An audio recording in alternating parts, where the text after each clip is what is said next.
In this section, we're going to talk about how embedding in a fractal and the possibility of zooming in towards center infinitely, as it were, is the same thing as the charge density we feel as bliss.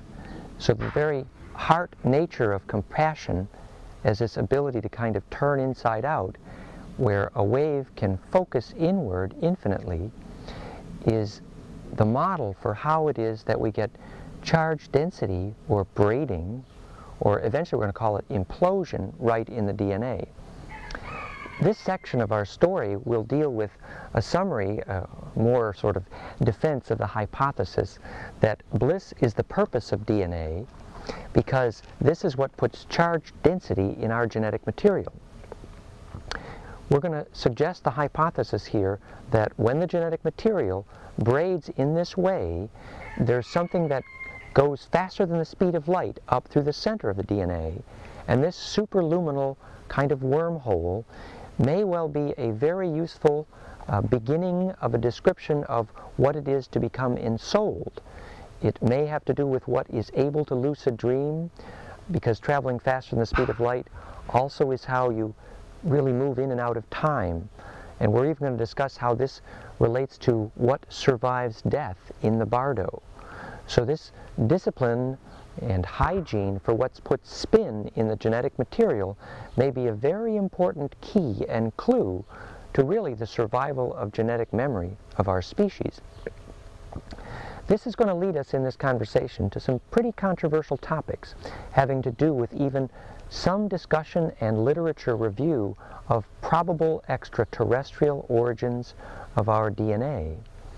We're going to discuss a little bit about what it may have meant when they say the Nephilim were the fallen ones, and what descent means genetically in terms of ability to keep this fire in the genetic material. What's really sort of self-empowering about this conversation is the notion that ultimately, if we're right, is that if you lose the ability to self-steer or self-implode in your heart, it's that electrical implosion which is ultimately responsible for creating the braid in your genetic material that then makes the genetic material what I call a good squirt gun. So now we're going to play with a couple of pictures to help us visualize just exactly what we're talking about. The first one I call the Georgie Doxey spins, based on the book Georgie Doxey's Power of Limits. And so in that movie we noticed that when waves coming to this point right here appear to come to a head, do you see how these waves appear to come to a head? And yet the ratio of the lengths of these waves is 0.618 here, 1.0, 1.618, 2.618. So where all the waves converge at one point and phase lock may well be a place where their wavelength and their wave velocities add and multiply. So that may be a way to understand how the speed of the wave fronts is pushed through the speed of light in DNA. Because remember, as we played in this animation the other day, when we took the dodecahedron and we ratcheted it down, and we saw the double helix there, and then we began to braid the braid, short wave, longer wave, and we began to see an envelope forming right in the genetic material, that ultimately what happens is you get a wave. Oops, let's go back there again. Let's not lose our place here. There we go. It stopped? Okay. You get a wave on a wave on a wave, where the place where they all come to focus or agree, there is interaction between the phases of the wave. So here you have the short wave, and here you have a longer wave yet. And in the nature of the genetic material, there's the possibility where the waves cross and make that X, where they all come to that one point. They add and multiply the speed of the front wave. We call that the magnetic X, and I'm going to play you just one more picture of that sort of magnetic X story. How's the radiance of your magnetic X? Remember that here's the braiding going down the DNA, and then you get that X formation, and then because of the nature of that X formation, at the cross point you get this improved squirt gun, where the harmonics coming out the X actually appear to probably go through the speed of light. So this is where we left off in our first part of the conversation, which was about, golly, it is probable that something superluminal is happening in the genetic material. A friend of mine named William Pensinger in Santa Fe has made measures of genetic material conducting signals faster than the speed of light. It's not unlike measures that have been done in monofilaments of gold, where if you take gold in a monofilament and you send high amperage through it, at the moment of crystallization, when it changes from a liquid whisker to a crystallized skinny piece of wire, as it were, that at that moment the gold monofilament can be measured to send magnetic signals not only superconductively, that electrical resistance appears to go to zero. This is documented rather extensively in the literature, but also that the wave velocity, the propagation velocities, begin to become faster than the speed of light. And interestingly, there's even some suggestion that you can take the end of a gold monofilament and weld it to the end of a DNA monofilament and measure that faster than light ability. And so obviously we have to ask geometrically, what is the source of this phenomena where the genetic material appears to have very special electrical capabilities to send signals faster than the speed of light, and as it were, with no resistance.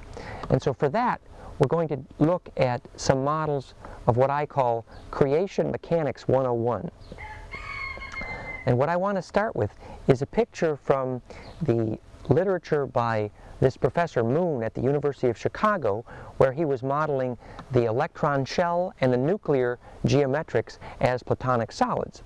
And he specifically showed that palladium here, I don't know if you can see it very clearly, but the palladium atom here is clearly dodecahedral. Remember in our little animation that if we stellate the dodecahedron, let's go here to the greater maze, that if we stellate the dodecahedron, here's a dodeca, icasa, and an outer dodecahedron. This stellation of the dodeca, icasa, dodeca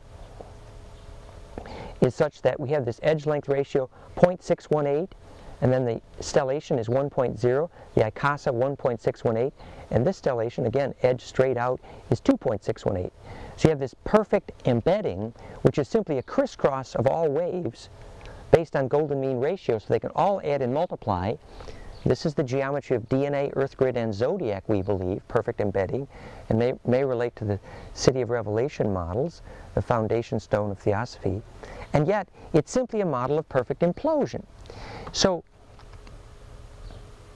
in the discussions about how the genetic material may in fact create something superluminal, this three-dimensional shape, dodecahedron, in two dimensions it would look like Betsy Ross's drawing of stars within stars.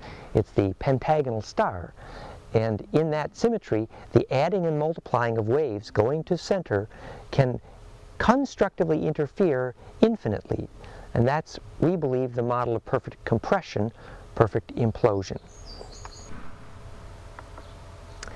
So here we have a top-down view of DNA again, and we see that it's comprised essentially of this spinning dodecahedron, which has ratcheted down a helix. And again, we look at the pentagonal rungs of that ladder, and we're going to try to visualize a little bit more clearly how this is the key to the perfect compression. So now we're looking down the zipper at the center of DNA, what light might feel like being accelerated through the speed of light because of that braiding. And the particular suggestion we'd like to make here, which is rather dramatic, is that there's a particular shape, this dodecahedron, which was the shape of Jodie Foster's vehicle in the movie Contact. And by assuming that position, the possibility of the compression down into the wormhole was enabled in the film. And she then inhabits these wormholes, and yet she then has this experience of, see this adding and multiplying down into this wormhole, perfect heterodyning, perfect nesting, perfect embedding, perfect compression. And that again leads us to this idea of how this spin revolve into the